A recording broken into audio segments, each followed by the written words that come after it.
যখন কোন মুসলমান, কোন ইমানদার, কোন মুমিন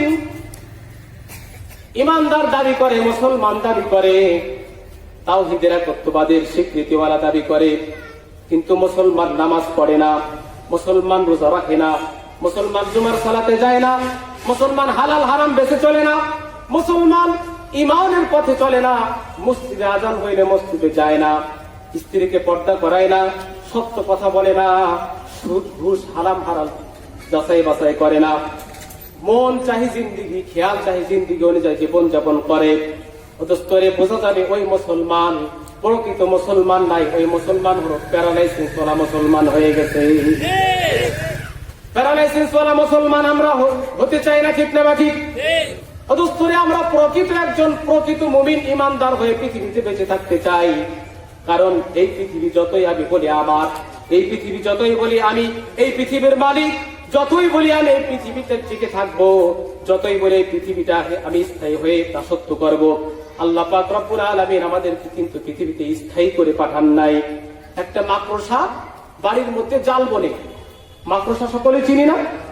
এই মাকড়সা যখন জাল বনে বলে যে আমি হচ্ছি এই বাড়ির মালিক, আমি এই রাজত্বের মালিক, আমার এই রাজত্বের দাসত্ব আমি করব, আমি হচ্ছে এই রাজ্যের একমাত্র সত্য অধিকারী।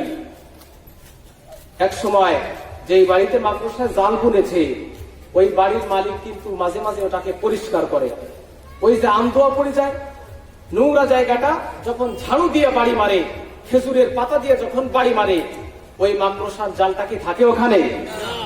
মাকড়সার জালটা মুহূর্তের মধ্যে ছিন্ন ভিন্ন হয়ে যায়। ঠিক তদ্রুপ ভাবে এই পৃথিবীতে যারা স্থায়ীভাবে টিকতে চায়, স্থায়ীভাবে নিজের স্বাধীনতা অনুযায়ী ইচ্ছা স্বাধীন মতো জীবন যাপন করতে চায়, মুসলমান ইমানদার মুমিন, আমরা এখান থেকে এই কথাই জেনে নেই, আমরা কিন্তু মাকড়সার মতো, ওই মাকড়সা যেমন বাড়ির মালিক শেষ করে দেয়, ধ্বংস করে দেয়, একদিন আপনার আমার এই আত্মা, এই দেহ, এই প্রাণ আল্লাহ পাক রব্বুল আলামিনের পক্ষ থেকে যখন ডাক চলে আসবে, তখন এই পৃথিবী থেকে আমাদের অবশ্যই মাকড়সার মতোই শেষ হয়ে যাওয়া লাগবে, ঠিক না ঠিক? এজন্য দোস্ত, ইমানের পথে আমাদের সময় থাকতে আসতে হবে। জিজ্ঞাসা করে যে হুজুর, কোরআনকে ভালোবাসি, ইমামকে ভালোবাসি, আল্লাহ রাসূলকে ভালোবাসি, মসজিদ মাদ্রাসাকে ভালোবাসি। দোস্ত, এই ভালোবাসাটা কিন্তু হৃদয়ের গভীর থেকে হতে হবে, এই ভালোবাসাটা বাস্তবে রূপ নিতে হবে। একজন প্রশ্ন করছে, হুজুর কোরআনকে তো খুব ভালোবাসি, কোরআন আমার ঘরে, মাসআলা জিজ্ঞাসা করছে, বাড়িতে তো হুজুর টিভি আছে, টিভি বর্তমান সমাজের প্রত্যেক ঘরে ঘরে, ডিশ এন্টিনা প্রত্যেকের ঘরে ঘরে আছে না?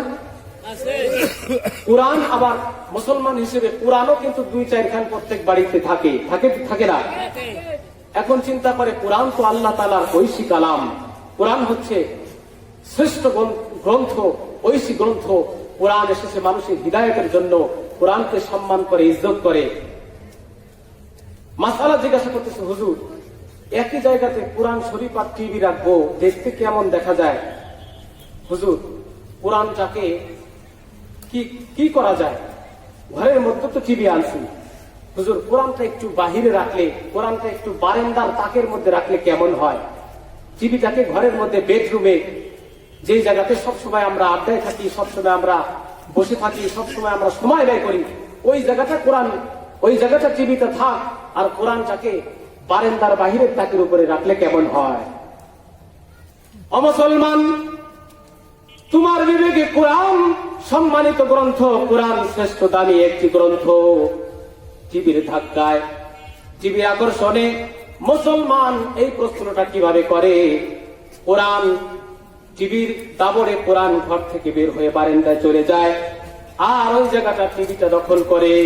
এর চেয়ে আর নির্লজ্জ কথা মুসলমান আর হতে পারে না, ঠিক না ব্যাঠি? কোরআন থাকবে মাথার উপরে, কোরআন থাকবে আমার শয়নে স্বপনে, কোরআন থাকবে আমার দিলের মধ্যে। কোরআন হলো শ্রেষ্ঠ গ্রন্থ, কোরআন আমার সকাল সন্ধ্যার অজিফা, কোরআন আমার সন্তানকে আমি শিক্ষা দিব। এই কোরআন যখন ঘর থেকে বের হয়ে গিয়েছে, ওই জায়গাটাতে টিভি সিনেমা দখল করার কারণে কোরআনের আওয়াজ আজকের ঘরের মা বোনের জবান থেকে আসে না সকাল সন্ধ্যায়। কোরআনের আওয়াজ মুসলমানের সন্তানের মধ্যে নাই, কোরআনের আওয়াজ মুসলমানের মেয়ের মধ্যে নাই, কোরআনের আওয়াজ মুসলমানের মধ্যে না থাকার কারণে আজকের পরিবারে, আজকের ফ্যামিলিতে সকল প্রকার অশান্তির দাবানল দাও দাও করে আজকে চলতেছে, ঠিক না ব্যাঠি? কোরআন বের করে দেওয়ার কারণে। কোরআন আল্লাহ পাক রব্বুল আলামিন কি জন্য দিলেন? আল্লাহ পাক বলেন, কিতাবুন আনজালনাহু ইলাইকা লিতুখরিজান নাসা মিনাজ যুলুমাতি ইলান নূর। আল্লাহ পাক রব্বুল আলামিন বলেন, এই যে কিতাব দিয়েছি তোমাদেরকে কি জন্য দিয়েছি মুসলমান শুনে নাও, ইমানদার শুনে নাও। এই কোরআনটা আমি রব্বুল আলামিনের জন্যই দিয়েছি, দুনিয়ার সকল মানুষদেরকে অন্ধকারের পথ থেকে বিপদ থেকে, মানুষকে জাহান্নামের পথ থেকে, মানুষকে এরকম ভুল পথ থেকে তাদেরকে জান্নাতের রাস্তায়, আলোর রাস্তায় পৌঁছে দেওয়ার জন্যই আমি কোরআন নাজিল করেছি, ঠিক না ব্যাঠি? কোরআন বের হয়ে গেছে, এই কারণে ঘরের মধ্যে বুড়ারা আজকে নামাজ পড়ে না, বুড়া হয়ে গেছে, গালটা বেঁকে গেছে। আবার বলে যে হুজুর এত ওয়াজ করে লাভটা কি? ওয়াজের মধ্যে যে কি লাভ, ওয়াজ যে কি প্রয়োজন, এটা আমি সংক্ষেপ আকারে বলতেছি। মুসলমান নামাজ পড়ে, নামাজের মাসআলাও ঠিক মতো বোঝে না, মাসআলাও জানে না, এরকম আছে না নাই? অথচ করে নামাজ হলো ইমানের পরে সবচেয়ে বড় সম্পদ, শ্রেষ্ঠ সম্পদ হচ্ছে নামাজ। আজকে বুড়া মানুষ কত সময় পার করে দেয় চার আড্ডাখানায়, যুবকরা পার করে দেয় গ্রাম বটের আড্ডাখানায়, যুবকরা পার করে দেয় কত রকম গান বাজনা, টিভি থিয়েটারের মধ্যে, ফেসবুক, ইন্টারনেটে, ইউটিউবে কত যুবক শত শত ঘন্টা পার করে দিল তার মূল্যবান হায়াত থেকে, মূল্যবান জীবন থেকে। অদস্তরে এই মূল্যবান হায়াতটা এজন্যই আমরা কোরআনের পিছু লাগাইতেছি না, কারণ কোরআনের মর্যাদা আমরা ভুলে গেছি, ঠিক না ব্যাঠি? চার দোকানে বসে আড্ডা দিচ্ছে মুরব্বী কয়েকজন, চাচা মসজিদে আজান হইতেছে যাবেন না? বলতেছে আসতেছে। আজান হয়ে গেছে, ঘন্টার পর ঘন্টা চার দোকানে মুরব্বী এক শ্রেণী আছে আড্ডা দেয়। আমি ব্যবসা বন্ধের জন্য বলতেছি না, হ্যাঁ আপনি চা খাবেন, আপনার প্রয়োজন আছে, আপনি পান খান, চা খান, যত পারেন আপনি কেটলির পানি শেষ করার পর্যন্ত ওইখানে বসে বসে খান, কিন্তু নামাজটা কি বাদ